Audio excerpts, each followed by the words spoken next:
The newest video just released showcasing the mines of Mandalore finally. Not the center that was blown up above, but underneath where Din Djarin needs to finally redeem himself. The footage is so beautiful that it's as if it was leaked. That's how excited I am right now, and the fans are going wild. So before we even get to the next episode where presumably Din Djarin will make it there, and who knows what will happen, because by the trailer we don't see Din Djarin getting redeemed anytime soon. He will have quite an adventure before that. But let's talk about the mines and what this season kind of represents, because as you can see, the mines also have been destroyed almost completely, left in ruins. It's not going to be an easy task, as the armorer predicted. Everything has been decimated. At the very least, we know since Mando is stepping on Mandalore that it is not radioactive as he feared, but getting redeemed that quickly, it remains to be seen, and it remains to be seen if he even gets re-ingratiated into the fold again, because even if he goes to the mines of Mandalore, nothing guarantees his return to the Children of the Watch. And this is what the well actually represents, a belief from a sect that, as Bo-Katan said, has completely separated its own people. This is what this season is tackling, what these episodes will be about, because season 3 is about either unification or complete desolation. The sheer fact that they are tackling the origins and the story and the future of the Mandalorian people shows you that this is pretty much an impossible task that only Din Djarin will be able to figure out, at least with the collaboration of Bo-Katan, because the armorer, I don't think, will have much to say about that, and we will talk about the armorer more as the video goes on, because I think that she will be the wrench that will grind the gears to a halt. You see, Din Djarin's respect for the armorer is, I think, key to all this, because in the end we've seen Din Djarin and Bo-Katan be able to communicate, go further through dialogue. They have had a semi-friendly relationship up until now. The fact that the trailer shows Din Djarin going to her palace and starting a dialogue shows that she is at least receptive, while the armorer is absolutely not. She is completely orthodox. Either he cleanses himself of his sins on the planet Mandalore, or as she called Din Djarin, apostate, a man without people. Just because he had removed his mask, he was now left banished. You see, Season 1 and Season 2 heavily featured Grogu and Din Djarin going on adventures, and eventually Din Djarin handing off Grogu to Luke Skywalker. The background of Season 1 and 2 was always the Mandalorian heritage. Even in Season 1, we see Din Djarin struggling with his beliefs. This is the way was sometimes difficult for Din Djarin, since eventually he removed his helmet. This is what got him barred from his clan. We saw the armor and Paz Vizsla basically eject him from their clan. The armor went as far as to tell Din Djarin, you're not a Mandalorian anymore. Season 2 was uber Mandalorian, so much so that we got the Bo-Katan craze again back into the fold together with the Night Owls, and we got to understand more of the Mandalorian subculture. Boba Fett was not considered a real Mandalorian by Bo-Katan craze. Bo-Katan craze is not considered a real Mandalorian by the armor, and so forth. The whole inner politics and inner religion of it all, the sects and everything, it just gets too complicated. What is not complicated is the darksaber and who wields it. The one true ruler of Mandalore should be the one carrying the darksaber, the one that has won it in battle, and this is exactly what Din Djarin is right now. Technically, he is Mandalore by all intents and purposes. Although he is not yet aware, the armorer goes on to explain further to Din Djarin that the darksaber is a sacred blade to the Mandalorian people, and she goes on to explain to him that it was forged by Paz Vizsla, a member of one of the Mandalore's most powerful families, and actually the first Mandalorian Jedi. The armor goes on to train Din Djarin as well with the darksaber, since he has difficulty.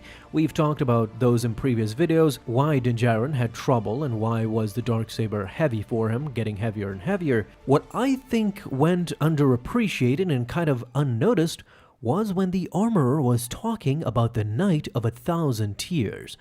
I think that this particular dialogue coming from the armor actually lays the groundwork and explains what The Mandalorian Season 3 will be all about. This is the crescendo, I think, to where it leads up to. Season 1 and Season 2, although it was Grogu and Din Djarin, as I said, it heavily featured Mandalorian lore. The complexity of it, the different sects and religions and beliefs, all will come down in Season 3 to an explanation, to an ultimate resolvement of these inner conflicts. From Star Wars Rebels, we see that the Empire has completely occupied Mandalore. Furthermore, the Bad Batch also gave us some indication of how treacherous the Empire really was, as we see Ryloth got the brunt of it. There are many planets that the Empire betrayed and also invaded unprovoked and completely destroyed. Similar to Kashyyyk, of course, and the Wookiees, they were enslaved. Every single tragedy imaginable happened while the Empire ruled. So most Star Wars fans know about the Great Purge of Mandalore and the Night of 1,000 Tears,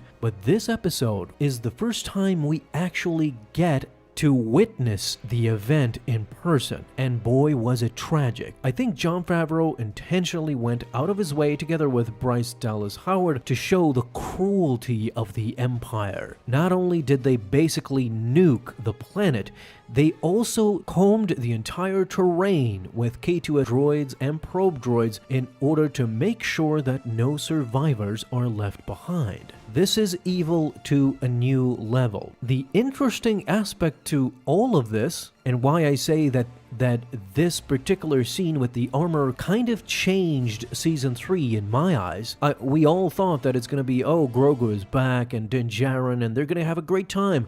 But I think the armor just explained The Mandalorian Season 3 and where Jon Favreau and Dave Filoni want to head with the show. I think they want to change course and actually explain finally the future of The Mandalorians. You see, in that scene where she is explaining the Night of 1,000 Tears, the armor blames the fall of Mandalore specifically on people like Bo-Katan Kryze, who she says lost the way, and in part because she was given the darksaber by Sabine Wren and didn't win it in battle. We know that the armor is part of the Children of the Watch, which was a sect of Mandalorians who are very orthodox in their way, unlike modern Mandalorians and even some past Mandalorians. The armor, of course, thinks she is right. For context, in her own belief, the Great Purge of Mandalore began after Bo-Katan was gifted the darksaber and became quote-unquote Mandalore. Her decision to take the weapon cursed Mandalore that day because half-hearted Mandalorian clans